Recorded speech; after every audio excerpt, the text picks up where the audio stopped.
All right, thank you for being here. My name's Chad Sayre.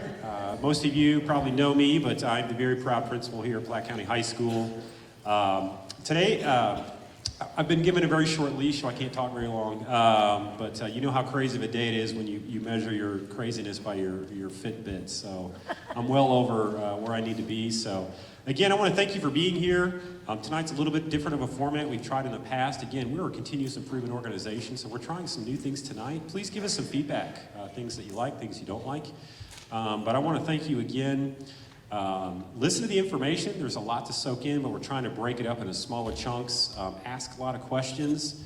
I also want to highlight a session that myself and Ms. Waters are going to do. We're going to do talking about the Paxton pilot we're going to try for next year. If you're interested in that, we'll be in the library conference room, which is right over there at the door.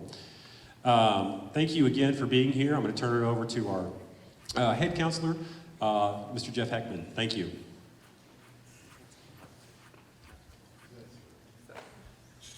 Well, I'm a little under on my steps for today, so if I pace up and down in the auditorium, that's why. I'm trying to make 10,000. So, my name is Jeff Heckman.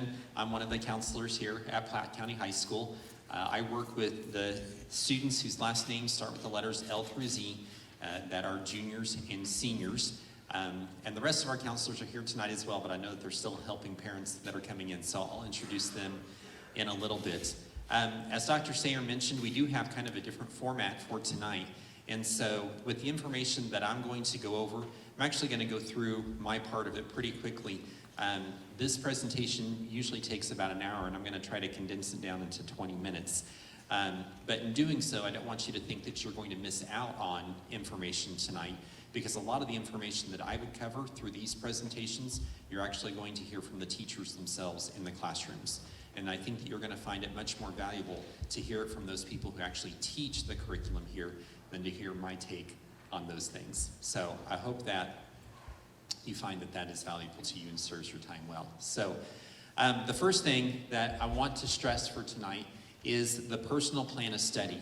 And what we're going to find here in just a little bit is that the personal plan of study is going to play a very vital role in the way that we do enrollment this year. So the best way that I can explain the personal plan of study is to say that this is looking at the classes that students want to take over the course of their 4 years in high school. They actually start the personal plan of study during their 8th grade year, writing down the classes that they want to take and looking at the career path that it is aligned with. When you look at a personal plan of study, and especially in your 8th grade year, you're writing down classes that you want to take up through your senior year. I know that it can be kind of nervous or scary for 8th grade students to do that, because when you're in 8th grade, your plans may change by the time you become a senior. And so what I tell students and parents alike is that, you know, my wife and I, we started talking about where we wanted to go on vacation a couple of months ago for this summer. Are our plans going to change by the time this summer gets here? Yeah, they certainly are. But if we don't have a plan in mind now, or a destination as to where we want to go, by the time the vacation gets here, we can't just pick up and go. We have to have plans in place. And so it's the same thing is true for our students in high school, that we want them to start thinking about what that end destination is before they actually get here. Can the plans change?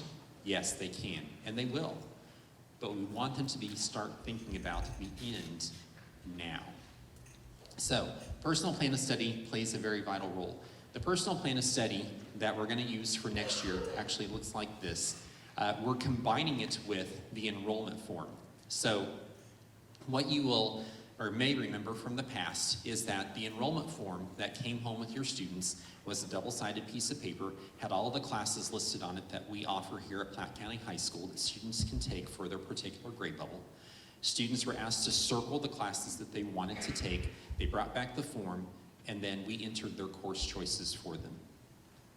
This year we're doing something a little bit differently, and we're using the personal plan of study to be their enrollment form as well. So while we're asking students to plot out all the courses they want to take for all of their 4 years here in high school, we're only going to put in the course requests for the year that applies to them. So if you have a child that's going to be a junior next year, well, they would have all of those columns filled out. We're only going to put in the course request for their junior year.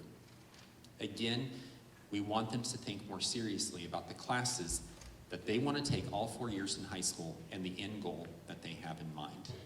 Okay?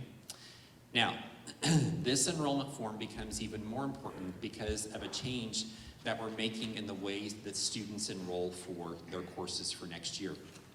So what you're going to find is that a lot of the courses that we offer for next year are going to be the same. There's a few electives that are going to be different, but the courses are going to be the same. The way that they enroll for them is going to be different. So step number 1 is this. Tonight, we're meeting with you, talking to you about the courses that we offer at Platte County High School. Step number 2 is going to be that the counselors are going to meet individually with every student in the high school. All right? So we're going to sit down for a few minutes with every student. We're going to talk about the classes that they need to take for graduation requirements.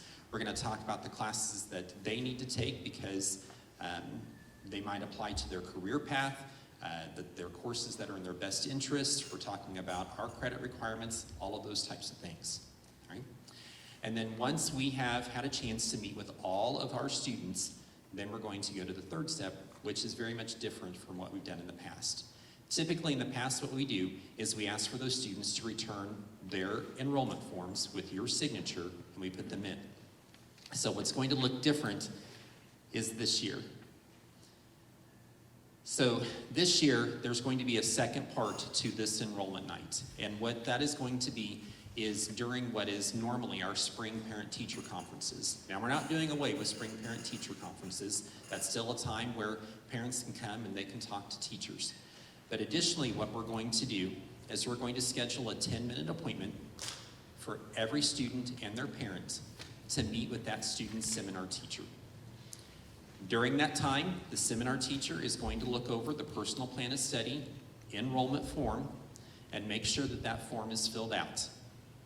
Making sure that students have put down courses that they want to take for the next year, making sure that those courses are appropriate for the grade level that they're going into, making sure that you have signed the form that says that you have looked at the classes that they want to take. And then once they have done that, you'll be asked to go to a computer lab where you and your child will put your course requests in for the next year. Why are we doing this? All right?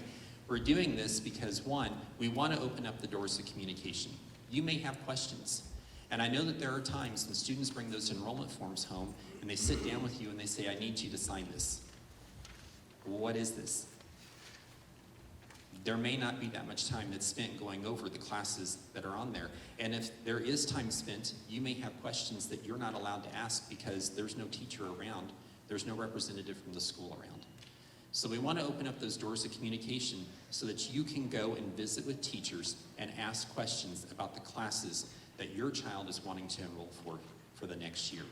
This eliminates confusion on our part, this eliminates confusion on your part, and this ensures that when students are putting in their course requests for the next year, they're actually putting in the classes that you and they have agreed upon that they want to take for the next year.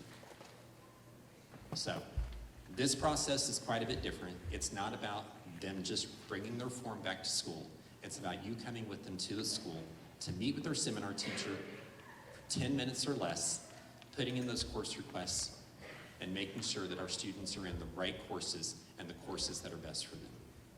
Okay? That's the big thing that's changed. All right? So, what remains the same then is that the graduation requirements are the same. There are 24 credits that are required for graduation. So 4 English, 3 math, 3 science, 3 social studies, 1 fine art, 1 technology, 1 physical education, half of a health credit, half personal finance, and 7 electives. Again, from here it's going to go very quickly. If you miss out on anything, all of this is in our course planning guide that is online. All right? So for English, again, they have to take 4 credits. Does have to be language arts 1 and 2 or the pre-AP English. And actually the honors English 2 has gone away because it is just pre-AP English.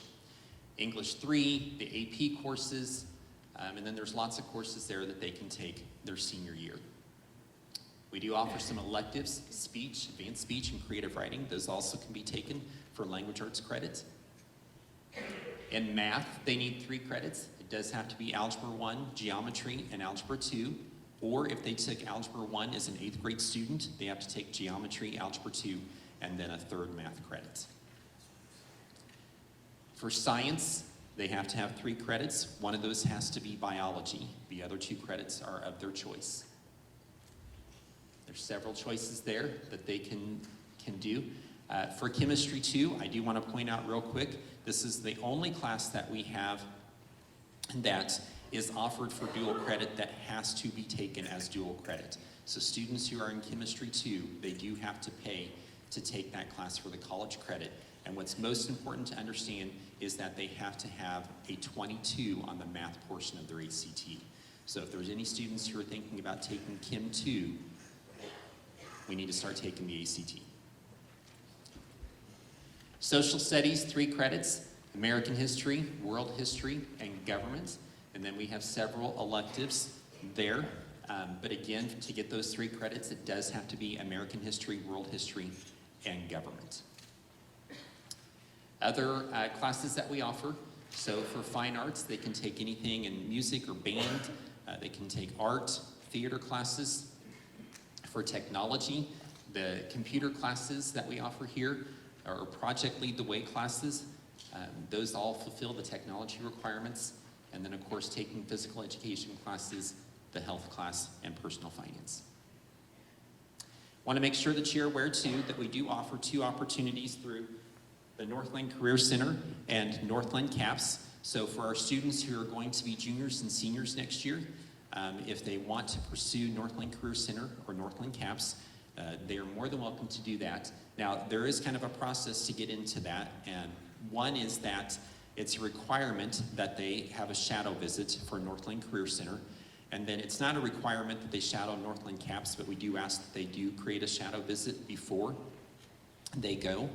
The application for Northland CAPS is due February 12th, so all of your students have heard about Northland CAPS. We've sent home quite a bit of information as well about Northland CAPS. So if you have any students who are interested in that, I strongly encourage that they go ahead and fill out that online application. It's online only, and get that in.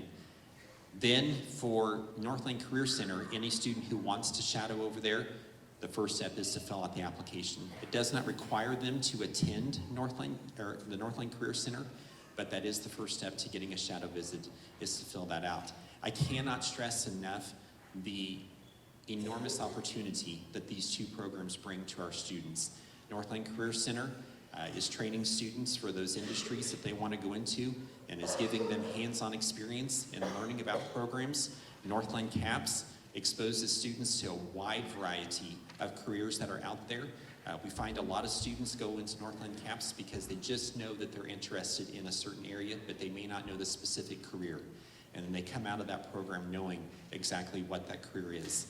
And again, 2nd semester of Northland CAPS allows them an internship where they can go out and work with the professionals that they want to have those careers in when they get done. So they are both tremendous opportunities for our students. Highly recommend both of those. I want to take just a second here to talk about the difference between advanced placement and dual credit. We offer courses that are advanced placement. We also offer courses that are dual credit. So the main difference is this. When you take a dual credit course, it is a college course. It's a course that's taught by our teachers, but it's been approved by the college or university to say that meets the requirements of what we want our students to do. Students have to pay for that course, but and it's usually around $90-some a credit hour, right?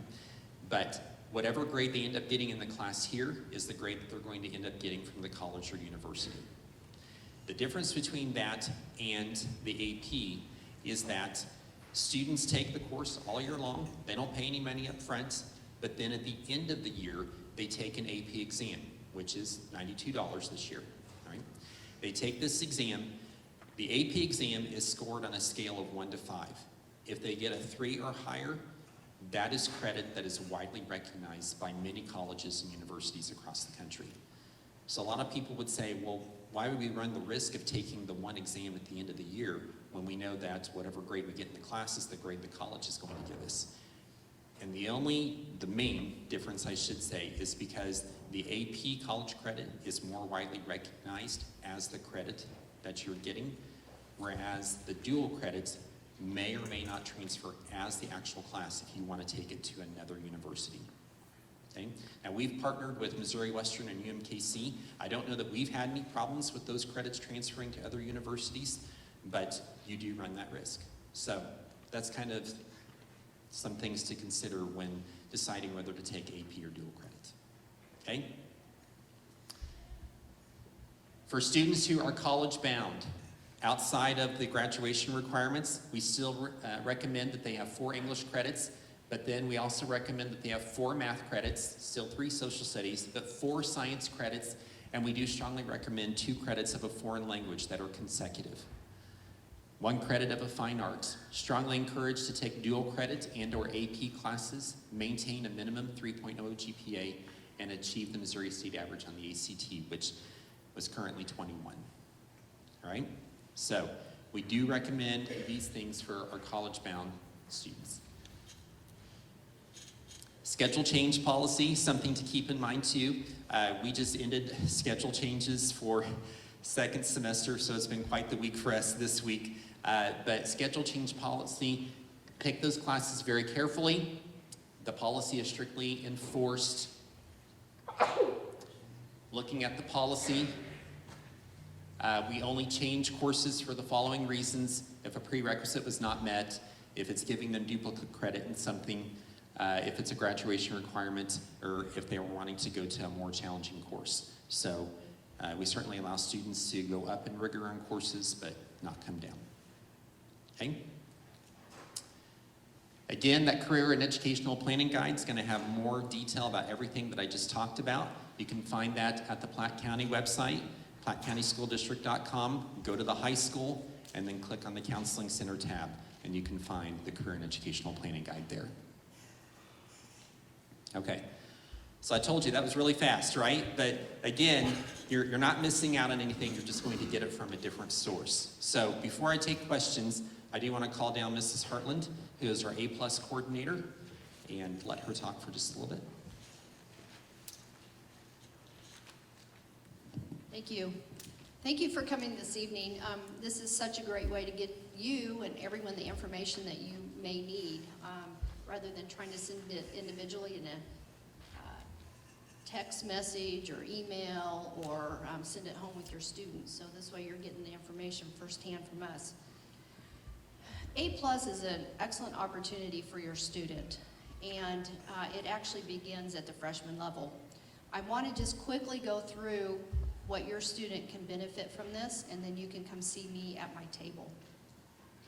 Some of the requirements that your student needs to start thinking about as a freshman is their attendance, their grade point average. Those are 2 big ones. They have to have a 2.5 grade point average, and they need to stay out of trouble, not be in OSS more than 5 days.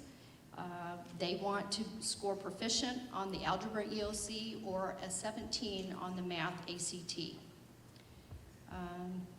And then they'll do peer helping, which is 50 hours. I think we're the only school that I'm aware of anyway that allows their students to get 50 hours of peer helping during school hours. So this is, again, an excellent opportunity. If you're a student, you're not sure whether they're college bound or not, there are close to 50 community colleges and technical schools in the state of Missouri that take A+. So don't limit yourself to thinking that Maple Woods or Missouri Western might be the only area schools that your student can attend. There are lots of opportunities out there. So it does start as a freshman. They usually peer help at their junior and senior level, but they can start collecting their hours, or 50 hours, doing some other things. And that would be a good time for you to come talk to me individually about what those options are. Job shadowing is one of those options that they have. I know that's quick, but I think most of you understand the A+ program. I think the most important thing I want to say to you is your student doesn't have to be an A student to get this scholarship. It's a 2.5.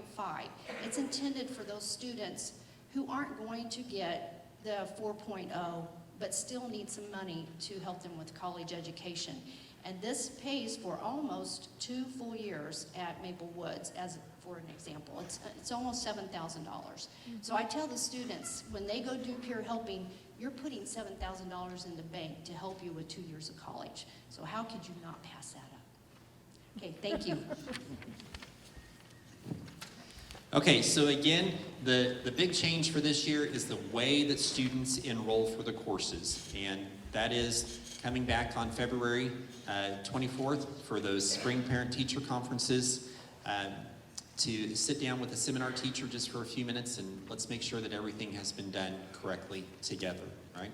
So in the meantime, I highly encourage you, we're gonna start meeting with the juniors next week through their language arts classes. And then in February, we'll be meeting with the sophomores. The freshmen, we're meeting with them in February as well, okay? So I highly encourage you to ask your child, did your counselor meet with you yet? And be looking for that personal plan of study enrollment form to take a few minutes to discuss with them after what you've heard tonight you feel like are the best courses for them to take, okay? So I think we have about 5 minutes for any questions that there may be. Yes.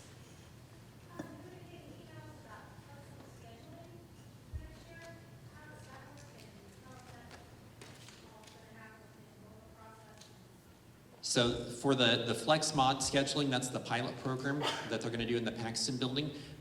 Ms. Waters and Dr. Sayer will be having presentations about that starting right after this, and again at 7:34 tonight in the library, and they'll go over all of that with you. Okay? And if you're not able to get to that presentation, certainly you can contact any of us for more information after tonight. Okay. Any other questions? Okay, so let's review then on this next slide what's going to happen here. So tonight, we're hearing from the core teachers being language arts, math, science, and social studies for about 15 minutes. And I'll just take this first column. If you have a student that's going to be a senior next year, then right after this, you might want to go to the choir room to hear about science classes that are going to be offered for next year. Then in the next 15-minute segment, you would want to go to the band room to hear about the math classes, and then you would want to go to come back here to the auditorium to hear about language arts, all right? So on and so forth like that. Then at session 2, that's when science is going to be talking about classes for the sophomores. I mean, I think you know how to read this chart, right? So I've had somebody ask, well, what if I have more than one child? Okay, we're not forcing you to go to every single one of these sessions, so that you have the freedom to mix and match and pick as you choose. But I don't want to leave out on this next slide, we've asked also for our elective teachers and departments to be here tonight too, so that you can ask them questions as well. So they're going to be out in this area right outside of the Wilson Auditorium here throughout the duration of tonight. So at any time, if you want to ask them questions, you can go and visit with them, get more information as well. The Special Services Department is out there. A+ is going to be out there. Northland Career Center and Northland CAPS are all going to be out there. So you have plenty of opportunity to get information, and there's no hurry. We're here until you're done, all right? So please take the time to get all the information that you need to make informed decisions about the classes your child should take for next year, okay?